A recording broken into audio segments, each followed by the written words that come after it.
for Fun and Profit, presented by Senior Security Consultant Drew Kirkpatrick. My name is Chris Besch, and I'm the Vice President of Sales and Marketing at TrustedSec. Before I introduce Drew, I wanted to let everyone know that Drew will leave time for questions and answers after his presentation and demo. Please type any questions you have during or after the presentation in the question and answer section of the webinar toolbar. We'll try to get to all of them today, and if we can't, we'll send a follow-up to everyone who attended. You can also feel free to reach out to us directly after the webinar at webinar@trustedsec.com. Before Drew gets started, I'll provide a brief overview of TrustedSec. The company was founded almost 9 years ago by David Kennedy. TrustedSec is an information security consulting team at the forefront of attack simulations with a focus on strategic risk management. Our goal is to help organizations defend against threats of all kinds and change the security industry for the better. The next slide shows some of the main ways we help our clients. As you can see, TrustedSec has 5 core areas for assisting our clients with their information security needs. We have our security testing and analysis division that performs services such as penetration testing, red, blue, purple teams. We have our program assessment and compliance division that works on business risk assessments and security program assessments. Our security program management area that has program building and policy development. Our remediation assistance and training teams that do remediation services and perform a variety of customizable trainings for our clients. And then our incident response and forensics teams that work on incident response, threat hunting, table talk exercises, and more. As you can see from the next slide, we can be a company's one-stop shop for its information security needs. We can help with building a security program, testing it, fixing it, and any IR issues that can pop up as clients continue to work towards a more mature security posture. The next slide shows some of our differentiators. TrustedSec has a senior-led project approach for all our engagements. David Kennedy and the rest of the leadership team try to hire some of the best consultants in the industry. Many of our consultants speak and teach at conferences all over the globe and have created numerous open source tools, as you can see on our GitHub page. TrustedSec also has a research team led by Carlos Perez and is made up of ex-FBI and NSA type of individuals. Technology and defensive capabilities are getting better, and it's harder to break into companies. This group creates proprietary tools, finds new attack vectors, and much more. They work closely with our consultants to help provide meaningful and impactful engagements for our clients. And now I'd like to turn it over to Drew for his presentation and demo. Thanks, Drew. Thanks, Chris. And thanks everyone for joining us today. I want to talk about weaponizing cross-site scripting payloads. So typically as a pen tester, we're going to be using things like an alert box to show this to our clients to prove that we have gotten JavaScript to execute. But I want to show today how you go about developing kind of a malicious payload to take advantage of that to attack the web server. So first off, who am I? I'm Drew. I'm one of the senior security consultants. I work in the application security group, and I've been around a long time, done lots of different technology things in my careers. And because we're looking at cross-site scripting vulnerabilities, all the exploits, the payloads we're writing today are in JavaScript. I'm not terribly proficient at JavaScript. It's not really my native coding language. Some of our viewers out there today might be great at this. For that, I apologize. If you need some emotional support after this, please reach out and I'll do whatever I can from afar. And with that, let's get out of slides and let's go have a little bit of fun. So we're going to be poking at a WordPress site today. And as often the case with WordPress, it's not WordPress that is necessarily the security problem. It's really the plugins we use. So we're looking at a InfoSec fashionista site where the best in hacker fashions can be shared. And this WordPress site is using a vulnerable photo gallery plugin. Now we haven't been running updates on our plugins, and we're using a slightly older version of the plugin, which happens to have a stored cross-site scripting vulnerability in it. So what we're gonna do, the workflow of this attack is we're gonna log in as a low privilege user, and we're going to create a new post using the vulnerable feature of the photo gallery plugin. Okay. Now, as a low privilege user, we actually don't have permission to post our a new post to the page here. That is going to have to be reviewed by a higher privilege user and approved. And that's going to be our opportunity to have our cross-site scripting injection be executed by a higher privilege user. For our demo today, that's going to be the administrator of the WordPress site, which is a very bad idea, but it is definitely something I've seen in the wild with my clients. And that's going to allow our JavaScript to run with the permissions of the administrator. It'll be in their browser. So let's see what we can do with that. So we're going to start off by logging in as our low privilege user and go ahead and create that post. Not bug.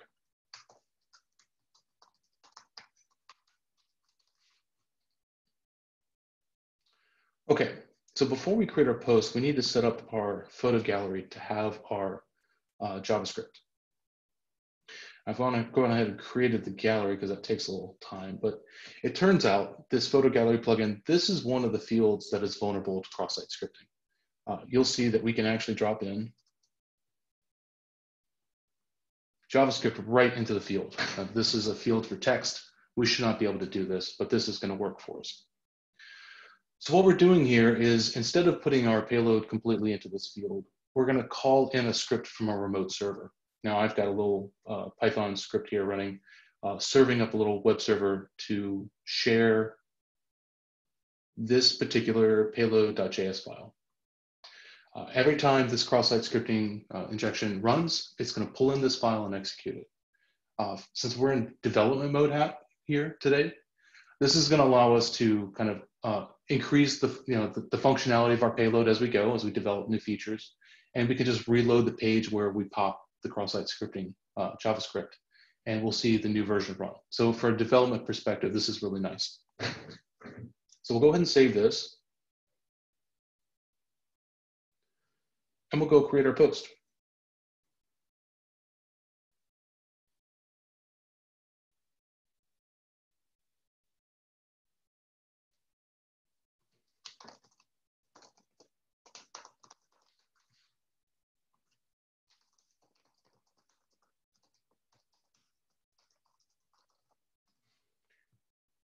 We'll go ahead and inject our photo gallery.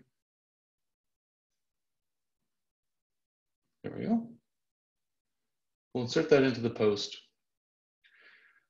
And you'll see when we go to publish this, you'll see, are you ready to submit this for review? Because we are the low privilege user, we can't just go straight to publishing on the site.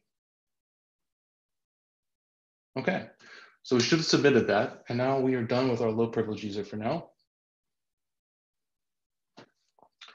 And we are going to play the role of the victim here today for demonstration purposes. We're going to log in as our admin. We're going to go to our posts, and we'll see that we have one that's in the pending state. So this is the one that our low privilege user just put up for publishing. It's got the cross-site scripting in it.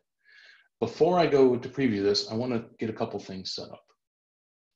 So first off, I want to go ahead and open my web developer console. So in our JavaScript, we're going to be able to write basically debug print statements to the console. That JavaScript is going to execute in the browser of our victim, who is the administrative user in the browser. So we'll be able to see our print statements here. That's going to help us kind of see what's going on with our payload as we develop it and add new features. And of course, before we actually run this, we need something in here. So let's go ahead and put in a little bit of code. Here's our much maligned alert boxes. Because we did this as a function, we actually have to call the function, otherwise it won't work. So let's go ahead and give this a whirl and see if it works.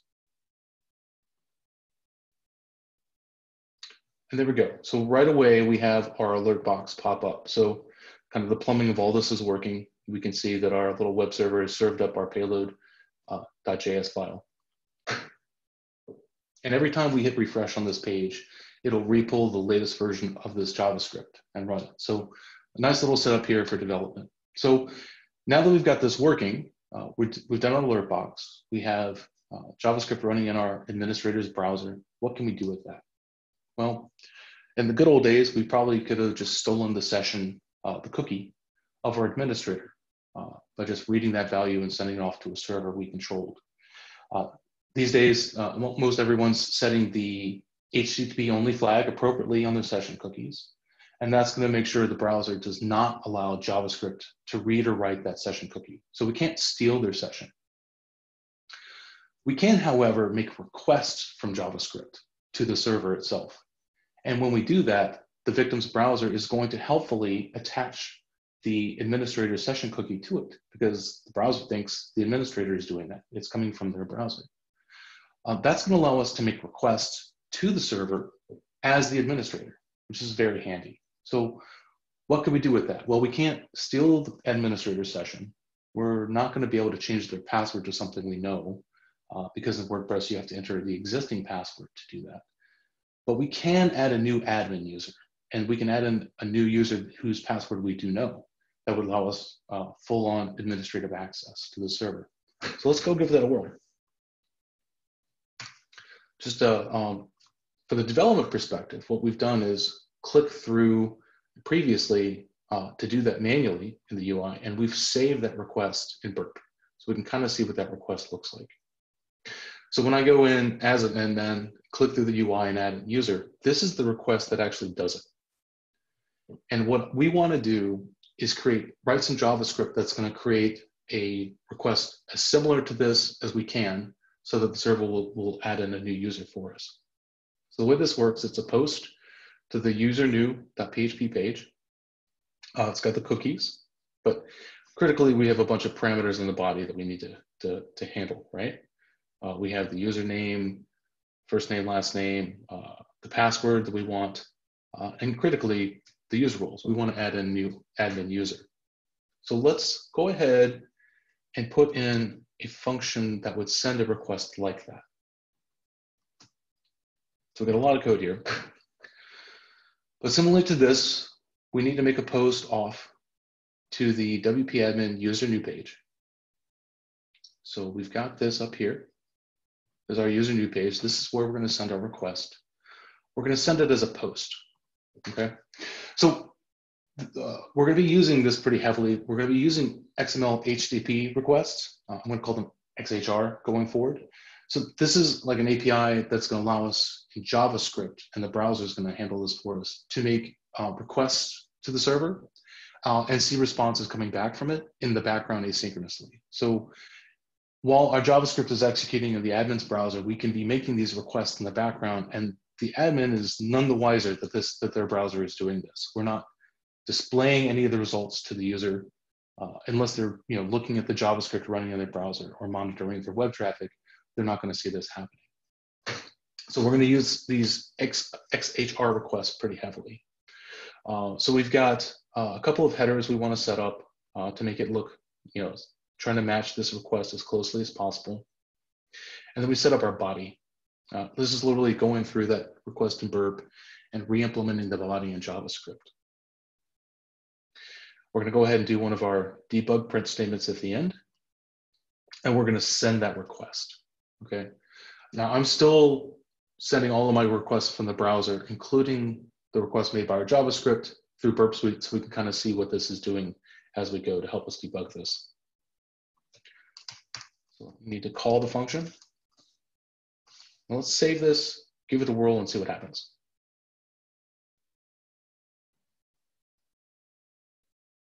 Okay, so we see our little print statement here. This means our function has finished running. Let's go look at our users list and see if this worked.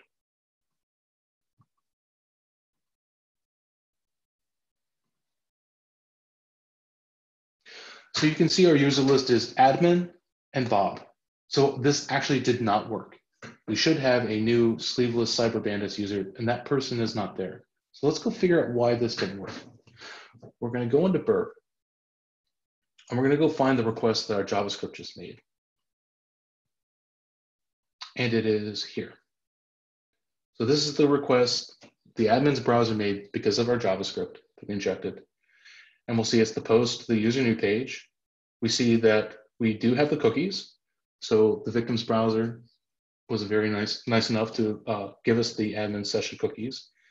And we see the body of our request. This is what our JavaScript put together. But if you look at the response, you'll see that it's forbidden. So the server didn't buy it. We didn't trick the WordPress server into adding a new user, even though we had the admin's session cookie. So we need to figure out why this didn't work. So when you're doing this, you're going to be doing this next thing a lot. You're going to be taking the request from your JavaScript. You're going to be sending it to burp comparer. And then you're going to go find a real request, like if you click through the UI and did this for real, and take that and also send it to compare and go see what the difference is. So let's see what's different between these two.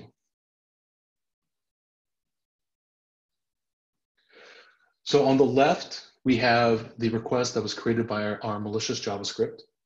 And on the right, we have a real request if the user clicked through the user interface. So right away, our user agent's a little bit different. That's fine. That's not a big deal. Now, this is actually kind of interesting. Our refer is different. Now, we cannot actually change this from an XSS request. You cannot set the refer. If you look at the real request, the page this request was referred from, it came from the user new page. So if you're thinking about the workflow of the admin, this makes a lot of sense. They kind of surfed to the user new page, filled out the form and submitted it. Our request, however, is coming from the post preview page. Now, this is highly unusual. This is not where new user posts are expected to be coming from. But fortunately for us, WordPress is not actually checking the refer, which is a good thing because we can't directly set the refer with an XSS request. So that's not it, but this is a great way of determining which request came from our JavaScript. We can always look for this refer. Our content length is a little bit different. Kind of the order of our headers here is a little bit different, but that's okay. And our session cookies are different, but that's also to be expected. We've got a couple of differences in the usernames, but the critical difference, you've probably already spotted it by now, is we are missing the WP nonce value. So what is this? This little random value. This is a kind of a security control that's used to protect against cross-site request forgeries. So without this, I potentially, depending on other security controls in the application, I might be able to stand up a completely different website and trick a logged in administrator to visit my site. And I could, from that site, make the request to add in a new user. If I don't have this value, which if I'm creating a third-party site, I cannot know this value because it's part of the website, InfoSec Fashionista's website. If I don't have the correct value, the server is going to reject our request.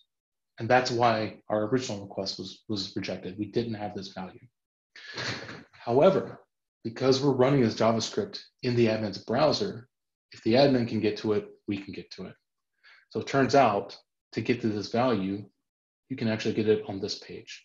The natural workflow of the admin is to go to that page and then add the user. And this is exactly where that comes from. So let's go find that so we can see what that looks like. I've also saved one of those in Meterpreter so we can look at it. And this is if I get that page, this is the actual web page that comes back. But if we search for that string, you'll see, and there it is right here. There's the value that we need. And this is actually the form post to create the new user that we're trying to replicate from our JavaScript. The real one would come along with this magic value. So we need to go get that value, otherwise we're not gonna be able to add in a new admin user. So let's go do that. Let's figure out how we can do that. Let's go ahead and get rid of our very broken add admin user.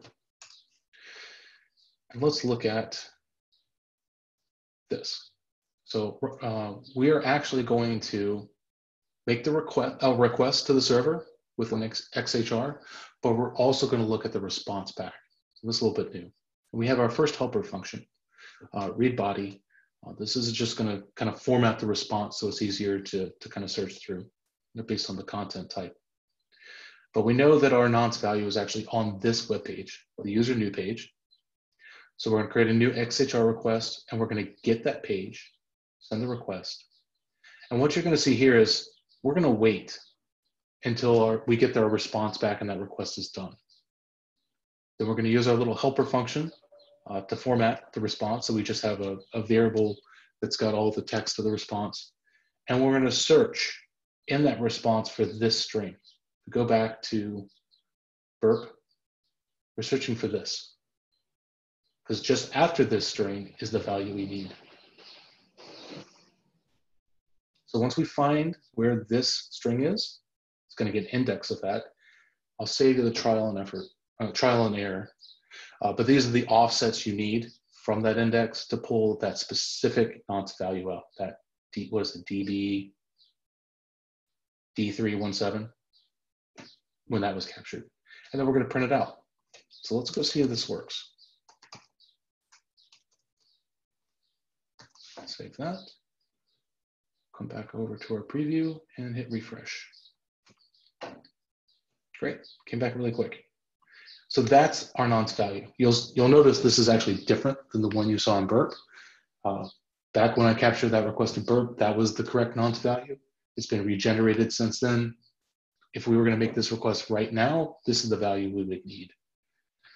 So with that, we should be able to complete our new our add admin function and make that work. That should have been the missing piece. So let's delete all this.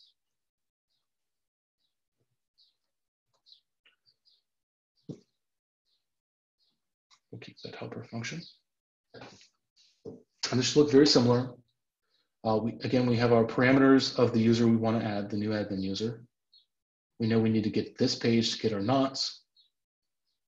And here is our code to get our nonce value. That's from the GET request. Once we have this nonce value, we can build up that post again to add in our user, just like we did before. The only difference is we've added this line. So our body will now have a WP nonce create user, and we'll put that value in there, and then we'll send it. And hopefully this one works. You never know with live demos. Do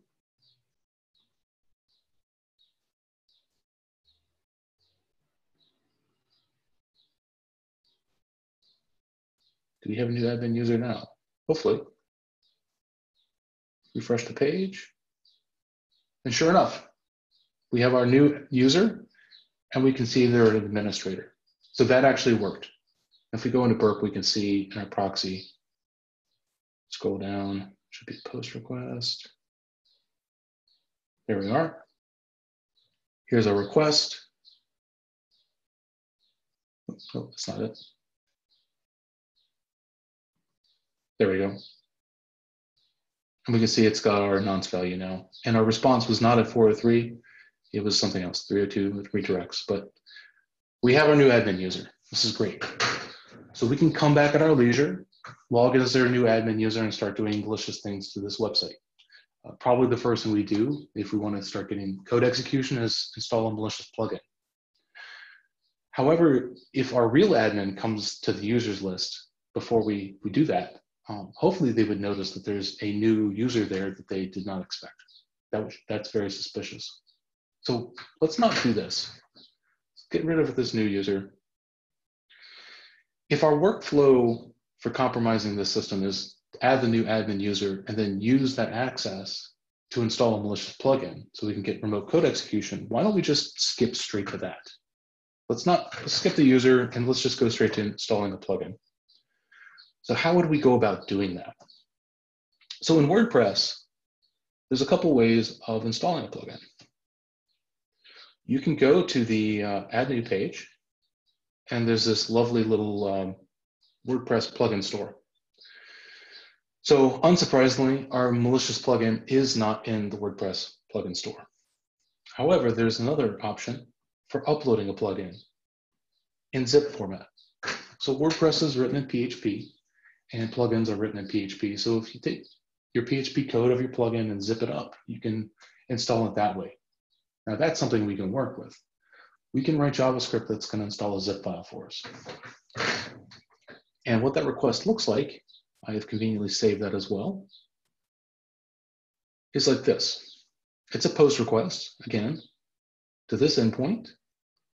The action is upload plugin, and it's a multi-part form.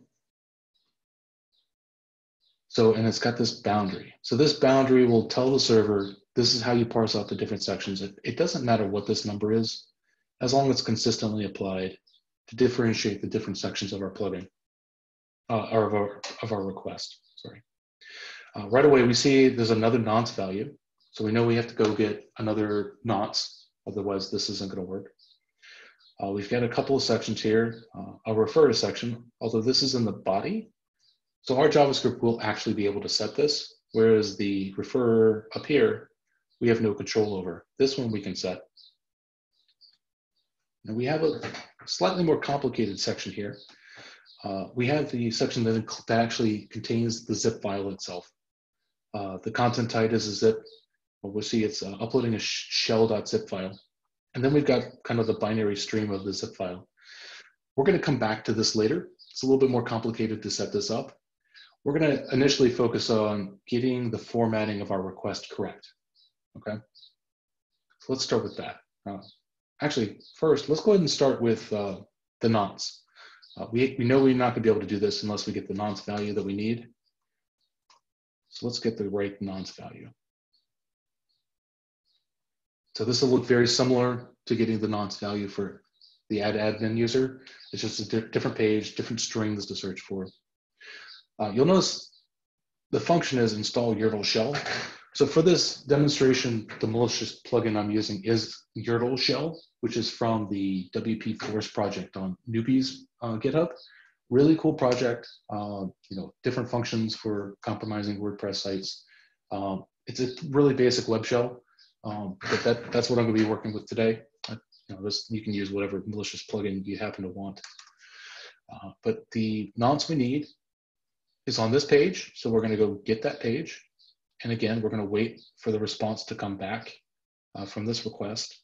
And once we do, we'll format our response so we just have the text. And plot spoiler, I'll save you the trial and error. It's after this string. And there's the offsets. Again, trial and error, start off with an offset of 0 and plus 100 and print the whole string, and then start whittling down your offsets in the index until you get just the nonce value. And again, we'll print it out and we can see that we're getting that, hopefully. So we should see the print statement of the nonce value we need. There we go. That's the current value we would need to install a plugin. So let's start building up that complicated request multi-part form request we just saw. Let's get rid of this.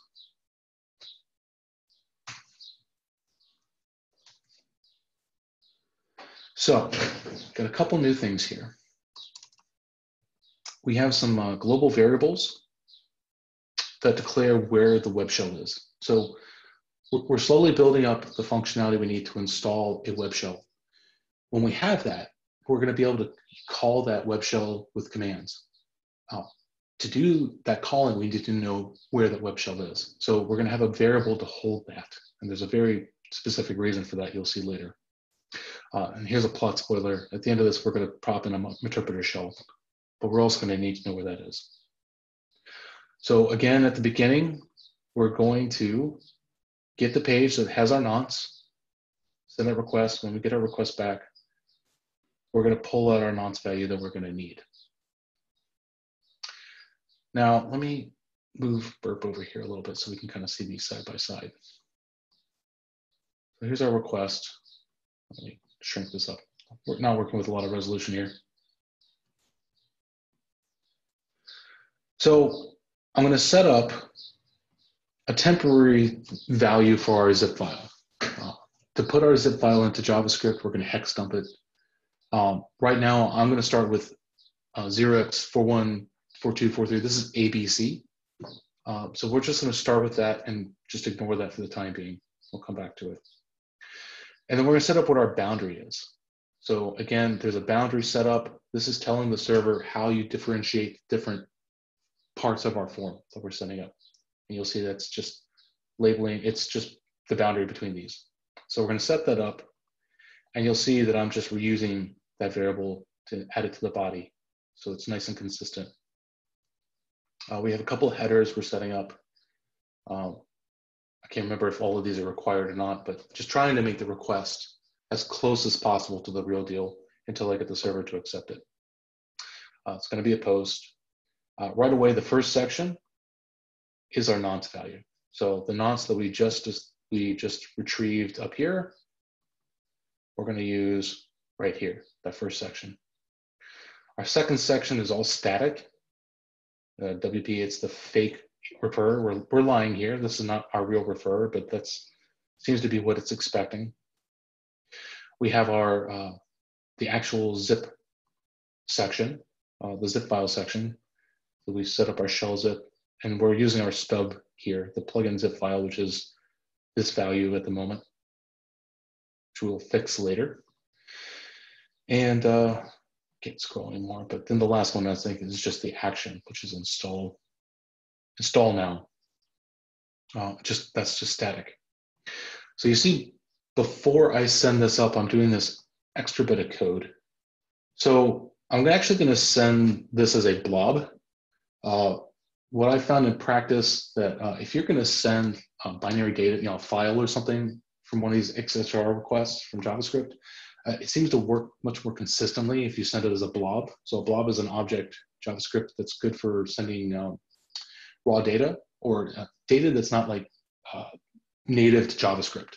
I just found that file upload tricks in JavaScript work better when we do this. Literally, I just copy and paste this code over into when I'm doing this, and then we'll do our little print statement to say, debug it, see if it did actually ran or not. So let's go ahead and call this and see what it does. This isn't going to work because we don't actually have our zip file in there, but we'll kind of build up to that. So we see it's looking for the nonce value it needs. It's got the nonce, and then it's done sending our plugin install post. So let's go into burp and see what it did.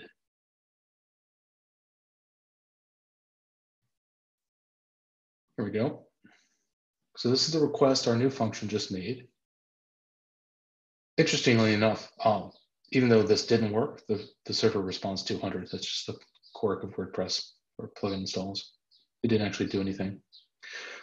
So it did the post to the upload plugin endpoint. And we can see our boundary that we're using 222s. It's a little easier to see now that it's out of the code, how this is happening. We see our WP nonce value. If we go back to our window, there's the WP nonce. So it put that in successfully. These were all static. And then for our zip file, we have ABC, which is incorrect. But it's a good start. Our formatting of the request looks pretty good. Now we have to tackle, how do we get a zip file in here? Well, we are going to use a hex dump. And actually, at the end of this webinar, you'll see my GitHub page where I've got these and some more functions for WordPress. I actually already have the YURL shell hex dumped and embedded in that code. I would encourage you to not use that. Anytime you're grabbing code off of GitHub or exploit DB and it's got hex dumps or binary data that's code execution, I would encourage you to not use that on your client systems because you don't really know what's in it. I didn't put anything overly malicious in it, but why should you trust me? You should replace those with your own hex dump so you know exactly what's going into those exploits. So let me show you how we're going to generate that so that you don't have to trust mine. So this is WP force. I just want to show you what this web shell is. It's very simple, it's a very short file. Right away, we have a couple of comments at the top. WordPress expects these. This is kind of the attributes it uses to kind of list the plugin and the UI. And then this is literally the entire code of it. Basically, if we send a command parameter to this endpoint that's base64 encoded, it'll decode it and run it. That's all it does, very basic. And then to create the zip, you just zip that up, and that is the plugin you install. So if I want to hex dump this, what I would typically do when I'm trying to hex dump something to embed it in something, I use xxd. It's a Linux command. I use this a lot for like shellcode and stuff. And what you see, it's literally just taking that binary file and it's hex dumped for us, which is really nice. The only problem with this is that this is C code. And we're not injecting C code into our victim's browser. We're injecting JavaScript. And unfortunately, XXD doesn't have a JavaScript option, because why would it? Who needs to do that? So I've actually written a really simple script here that's much easier to understand than looking at a hex dump in my GitHub. That's just going to take that C formatting and fix it for JavaScript. So you don't have to trust my code in my GitHub. You can grab whatever WordPress plugin you want and hex dump it yourself and put it in there so you know what it is. So here we go. This is the exact same hex dump we saw. It's just formatted for JavaScript. So we'll go ahead and copy this out. Okay, there we go. And let's go drop this in. Here we go. This is our ABC. Let's drop in our newly hex dumped zip file, and I'm just going to remove the name, lazy coder. Comment that one out. And that should be the only thing I need to change, because conveniently, the file size is calculated from this. So that should automatically update itself. And let's see what that does.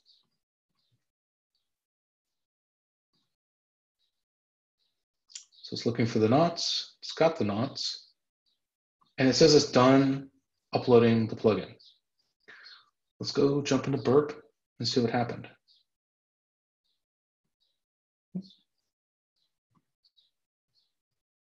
Scrolling down. Here's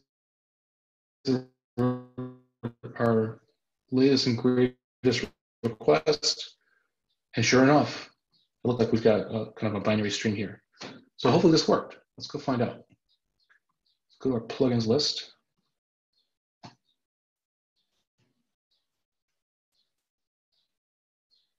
And there it is, right at the bottom, YRTL interactive shell. So that worked. That gives us a nice, easy way of skipping the add admin user and jumping straight to installing a malicious plugin. So now we could start sending commands to this and getting code execution on the server, which is really cool. I do want to jump back and point back to something in here. You may remember I added in this global web shell path, because to send commands to shell.php, I have to know where it is on the server. I want to jump over real quick to our actual web server. It's just another VM I have running here. And let's look at the plugins directory. This is installed in shell-1 is the actual directory. If I go in there, that's where our shell.php is. So if I'm going to send commands to this, I need to send it to shell-1/shell.php. This server does that. The previous server I was developing against didn't do this, but every now and then it appends a random number to the end. I don't know why. I'm sure someone watching today is a WordPress expert who could tell me why, but all that matters to me is that I know where it went. Otherwise, I can't use it. But fortunately, if we go back to our request, if we look at the response to our install the plugin and search for shell-1, we can see that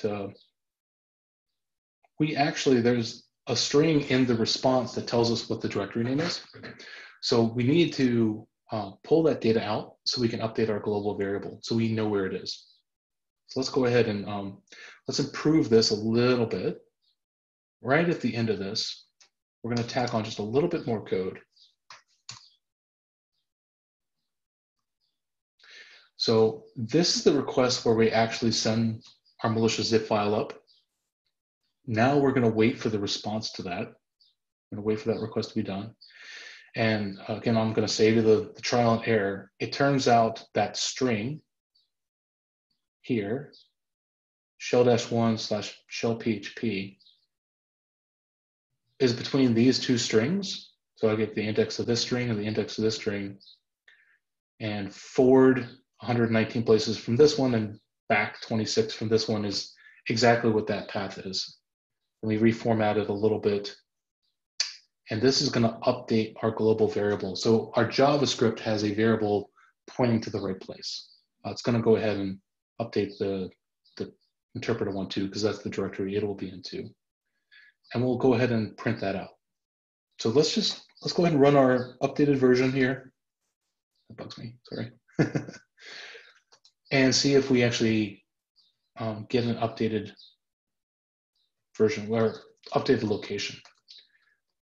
Because we're developing a payload that's going to do all this in one shot, at this point now that we're installing a plugin, every time we rerun it, we have to delete the existing malicious plugin. So we should now know where it's installed after we do this. We'll rerun it, looking for the nonce. We've got the nonce. It's sent the post, and it's waited for the response, and it's pulled out the updated location of our shell. So again, it used shell-1. So neat. Now we know where it is. We can start sending commands to it. So let's use it. Let's send some commands. So we have a new helper function here, a sleep call. This is literally just wait some number of milliseconds. Go ahead and do the run command. So what's going to happen when we run this JavaScript is that it's going to call the install YRTL shell function. And you've seen from the print statements how long that takes. And so we're searching for a nonce value, we're sending a zip file, we're waiting for the server to unzip that file, set it to the disk, and then we're going to parse out the location. That wasn't instantaneous, that took a little while. However, when JavaScript calls this function, it's going to return immediately and immediately call this one. So when we start this run command function, our web shell isn't going to be there yet. It's not going to be done being installed. So there's a lot of this asynchronous juggling when you're doing this. So right away, we have to start a loop that's waiting essentially for our web shell to be done. And how do we know if it's there or not? So we're going to have our web shell path. That's that global variable that we're hunting for, that we're updating. And we're going to request it. And if the server comes back with a 404 response, that means I don't know what you're talking about. I don't have that web shell. That means it's not done installing yet. So we'll sleep 5 seconds and then continue the loop. So every 5 seconds, this little loop is going to look, is the web shell there yet? If it's not, delay a little bit, try again. When the server comes back with a 200 response, that means the web shell is there and we can break out of this loop. So this is just a holding pattern until our web shell is ready. But once it's there, we can start running commands. So the command we're going to start off with is this very simple one. It's going to run on the server touch woohoo RCE.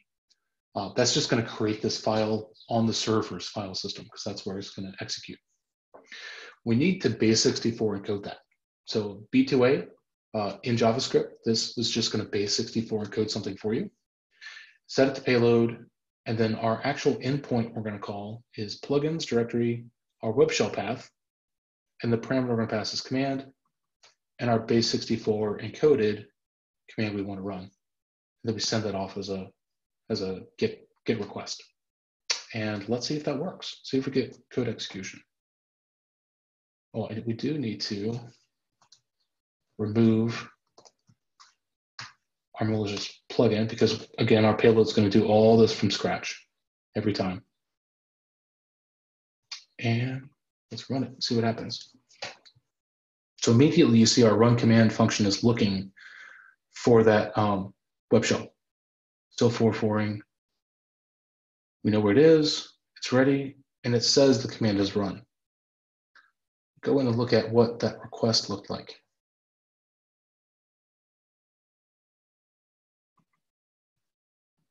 There we go. This is the actual Codex, or the run command function.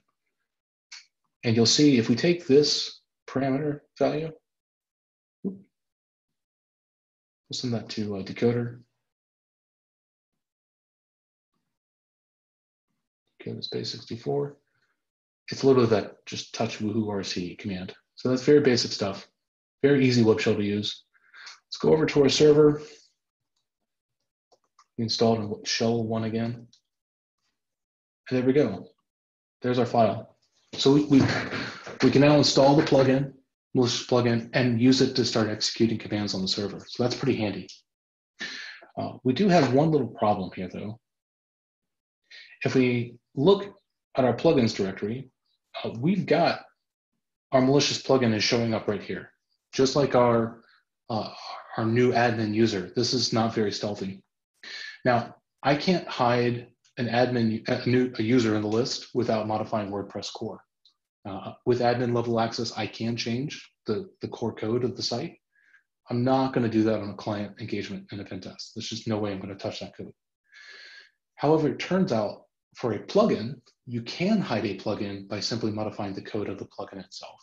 And since this is my malicious plugin and not client code, I would have no problems changing the code of it. So how do we do that? So if we look at the code of this malicious plugin, we look at these comments at the top. Now we need these to install the plugin. This is also what drives what's listed in the UI. It turns out, while we need that data there, these comments to install the plugin, once the plugin's installed, there's no reason we can't remove them. And once we remove those comments, it will no longer show up in the UI. So that's a nice little trick. So how are we going to do that? Well, we've proven that we can write to the file system. What we're going to do next is we're going to use the web shell to overwrite itself with a new version, which is just the same code we already have, minus the comments. So let's pull up our next function.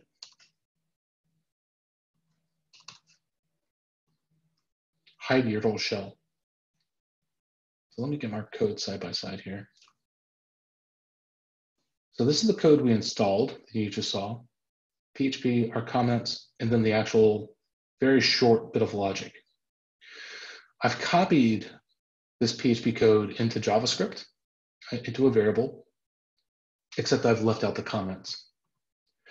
So we're going to take these file contents that we want. We're going to base 64 encode that. And then we're going to set up the command we would run to do this. So we're going to run a PHP command to take these file contents that are base 64 encoded here. We'll decode it and we're going to write it into the shell PHP file. So we're literally going to use the web shell to overwrite itself. So the command is all set up, but we haven't sent it yet. Because again, to use the web shell, we need to wait for it to be installed. So we're going to do that same loop until the server responds to the 200, the web shell is there. And then we can go ahead and send our request to overwrite it. And we'll have our little print statement here to know when our function's finished running. And let's see if we can redo this. Okay, I deleted that. And see if we can actually successfully hide our malicious web shell.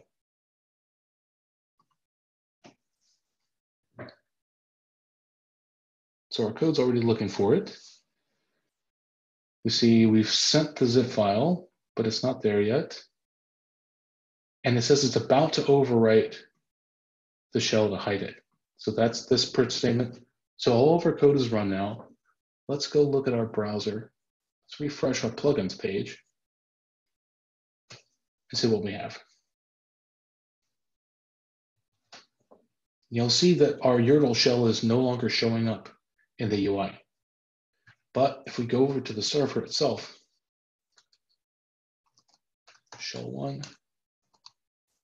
there is our web shell, and we can still use this. This still works. All of our logic's there. So there's the code, it's just missing the comments. So that's a little bit nicer, I think, than slightly more stealthy than adding an admin user, and we can use it to script up running code on the server right from our JavaScript. So since we've already shown that we can write code to the disk, we might as well go ahead and pop a Meterpreter shell, because no demo is complete without popping a Meterpreter shell, in my opinion. So this is basically that same logic. Here is the contents of the file we're going to write to disk. This one just happens to have a couple variables we're throwing in. our callback IP and port. We're going to write into this PHP code. This is just a TCP callback Meterpreter shell. Our command is, again, decode my file contents and write it into a file. In this case, our file is meterpreter.php. Again, we can't call this command until our web shell is available. So we're going to do that same wait. And then once our web shell is there, we're going to send this request that will write the Meterpreter shell to disk. Now, once we've done that, we need to actually call the command to execute it. I could have done another loop here, but I just did a simple sleep. We're not doing anything complicated like uploading zip files and waiting for them to be installed. This is just a simple write to disk. So we'll delay for 10 seconds. And we're going to send one more command, which is php execute the meterpreter.php file. Very similar to hiding the Urbel shell, just writing the Meterpreter shell. And we have over here a handler waiting for that callback. In Metasploit, it knows to be expecting a callback from PHP Meterpreter reverse TCP shell. And this is that same IP address and port number you saw configured up here. Here we go, up here. And we'll go ahead and run this. We need to make sure we've deleted our malicious shell because our payload is going to do this all the way through from scratch. We'll save that. And hopefully, when we run this, we get a shell. Pull this over.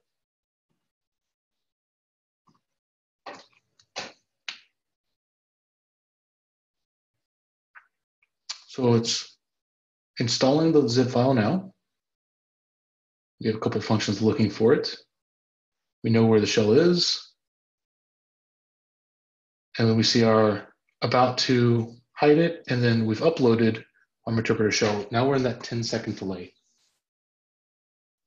And there we go. We sent the command to execute it, and we have our session.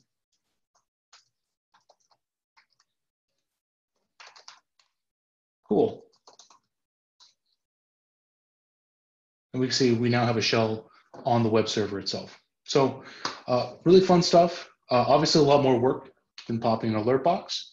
But if you're looking at this from the perspective of a pen test, doing, maybe just adding the admin user is a great way of illustrating to your clients the severity of some of these risks, if you happen to be in a position to do that from a cross-site scripting.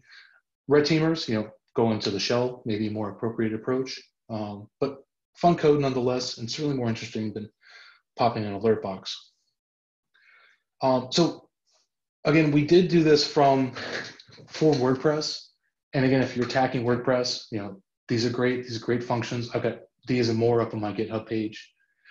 But I hope that walking through kind of the development process, I know it was a little rushed because there's not a lot of time here, but I hope it kind of showed kind of the techniques and the process you go through to develop this so that you could take these approaches and apply them to your clients' applications, even if they're different than WordPress. Because while the requests themselves would be different, a lot of this code would be the same. Those XHR requests, the waiting, the embedding of binary files into JavaScript. Even if you're going against another application, some of these code snippets would be useful. And certainly, setting this up in burps, you can kind of study the real request versus the request your JavaScript are making. I hope that that's helpful to you, that we can do a better job of illustrating the risk of this to our clients. With that, I'll start opening up the Q&A and start pulling up some questions if I can figure out how to work this. Here we go.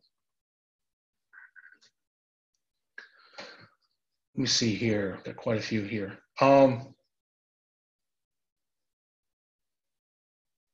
So I have a question. So basically, you're doing a CSRF triggered by the XSS. This works because there's another vulnerability, lack of CSRF protection. So actually, that WP nonce is the CSRF protection, but we're able to bypass that because we can see the responses from the server. So we can go get that nonce value. Whereas if you're doing a cross-site request forgery from a third-party site, you're never going to see any responses to that. So we cannot go get that value. But because we're executing as the admin, we can go get that nonce value. How was Bob Whifflebottom's credentials obtained? That's a very good, obviously this is a very, I built the server just for this demonstration. I know Bob Whifflebottom's credentials because I added that user. There's a couple of ways. One of them is I could run WP scan on the site, and that's often going to be able to enumerate the users of the application, and then I can start brute forcing it. A lot of sites, you can just sign up for an account. Again, this is a pretty low privileged account. This attack, this vulnerability mirrors very closely something I saw on a client site. It was WordPress, it was a plugin. I didn't have this code written, this exploit code. That's why I kind of did this project, because I wish I'd had it then. But in that case, anyone could sign up for an account publicly. So it just really depends on the application in question. But yeah, I did know the credentials to that low privilege user, but sometimes it's not terribly hard to get those credentials for a low privilege user. Sorry. Derek, yes, regex would help a lot in finding the nonce value. I think you're probably correct. I'm terrible at regex to this day. I should be much better at it than I am, but I'll fully confess that I'm terrible at regex. Let's see.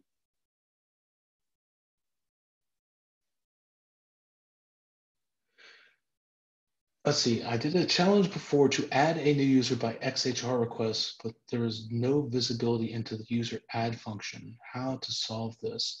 So I think what you're trying to ask is there's no visibility in the user add function.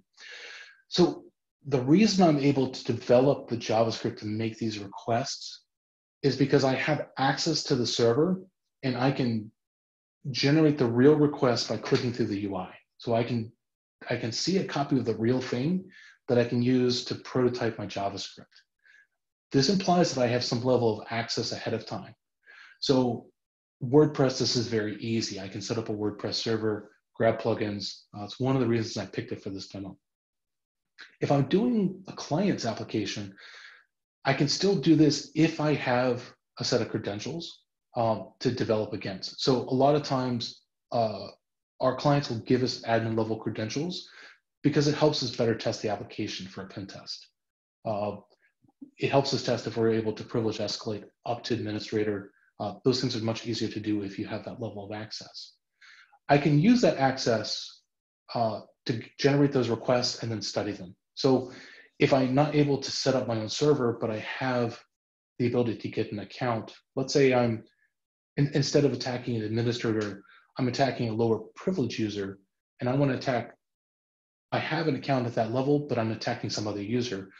I can use my level of access at that user level to exercise the request to get on my sample, write my payload, and then use the XSS against another user at that same level. But again, if I have no access to the application, if I can't see the request at all to start developing from, this is going to be very hard, if not impossible. So again, I do need some level of access to this development. Hopefully I hit it. I've got another couple of people telling me to learn regex or go home. So fair enough. What else do we have here?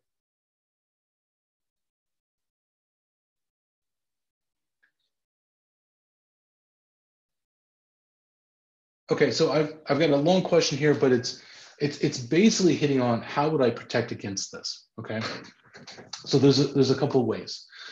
First of all, don't have the XSS vulnerability to begin with. Okay, that's kind of obvious. In the case of this particular application, all I would have had to have done is update my plugins. One of the reasons that I picked this photo gallery plugin was because the vendor has already fixed it. So kudos to them. all I would have had to have done to stop this was update my plugins. Please, please, please update your WordPress plugins. And also run WP scan against your own site. Beyond that, I like that this workflow was set up that a low privilege user can do actions that have to be approved by someone else. However, the administrative user should not be doing that. WordPress has a lot of different user roles, editors, and all these things. You should be using the minimum possible level of account necessary. The administrative account should be very, very, very rarely used.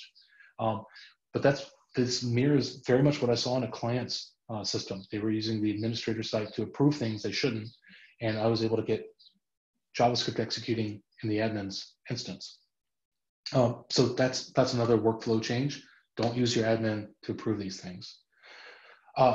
Coming outside of WordPress and talking a little bit more generically, you could probably change WordPress to do these changes as well, but overall for applications, some of these functions where I went in, adding a user, adding a plugin, I could also modify the PHP code of the system. I can do that right away with my admin session. It would be really good for high critical functions like that to have a secondary protection, such as, and you've probably seen this before, let's say I'm logged in as an admin, I go in to add a new plugin. Before I could do that, maybe I should have to re-enter my password. Now, one thing I never had in executing this attack, I don't have the admin's password. I'm just reusing I'm writing on their session. If I had to enter my current password before doing any of these actions, I wouldn't have been able to do this. That's why I wouldn't be able to change their password, because I don't know their current one. If that same mechanisms apply to editing code, adding users, or at least adding admin users, or adding plugins, that would have stopped us pretty cold too. And the other quirk is we saw that WordPress is not checking the refer. Maybe for admin functions, maybe it could also be checking the refer to be something expected. Although those other controls we just talked about are much stronger kind of protections against this. So hopefully that helps. But first off, update your WordPress plugins and don't use admin user when you don't need to.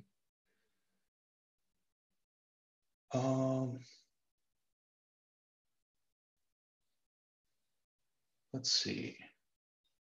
We got more comments than actual questions here.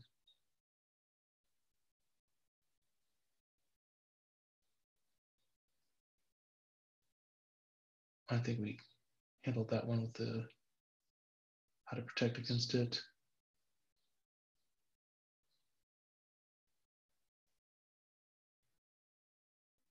So here's an interesting one. Would a WAF be a distant catch most solution for this? So I know WAFs get a lot of kind of slack in the industry. I think WAFs are actually a really good tool to have in your arsenal. I would not rely upon a WAF as kind of a primary level of defense. One thing I really like for WAFs is as a temporary mitigation. I know with dev teams, I know we're talking about WordPress in this demo, but in other applications, you can't often just push a fix to production immediately. And I encourage dev teams to have a solid QA process. In the meantime, if a dev team knew about a vulnerability and it's going to take them a while to address it, it's nice to have the option sometimes of coming up with a temporary mitigation that can help protect the site while that fix is being worked on.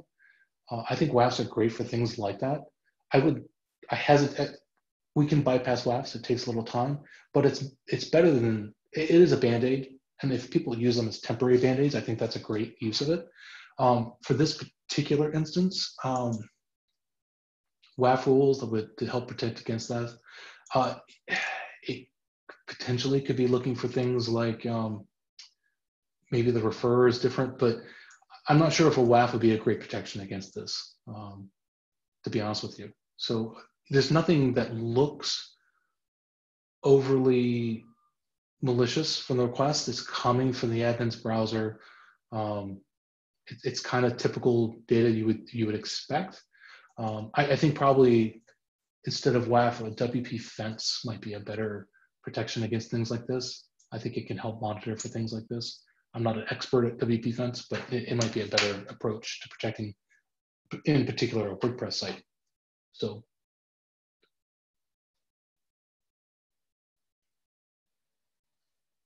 Let's see, I think.